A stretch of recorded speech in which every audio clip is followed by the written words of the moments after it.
If you want to disconnect Calendly from Google Calendar, this quick tutorial will walk you through the exact steps. This is useful if you no longer want Calendly to access your Google Calendar, if you're switching calendars, or if you simply want to clean up your connected apps. And if this video helps, make sure to hit like and subscribe for more simple software tutorials just like this one. Alright, let's get started. First, open your web browser and log into your Calendly account. Once you're signed in, look at the left side menu and click Availability. This is where Calendly keeps your scheduling and calendar connection settings. After that, go to the top of the page and select the Calendar Settings tab.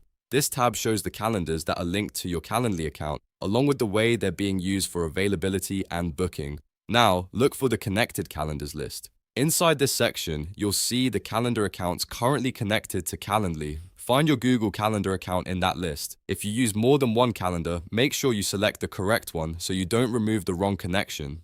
Next, click the small X button or the Remove button next to the Google Calendar name. Calendly may show a confirmation prompt to make sure you want to disconnect it. If that prompt appears, review it carefully and confirm the action. Once you confirm, Calendly will disconnect from your Google Calendar account. At that point, the calendar will no longer be linked for syncing or availability checks through that connection. If you need to reconnect it later, you can always go back into your Calendly settings and add it again. But if your goal was just to remove access, then you're done. I hope this tutorial made it easy to disconnect Calendly from Google Calendar.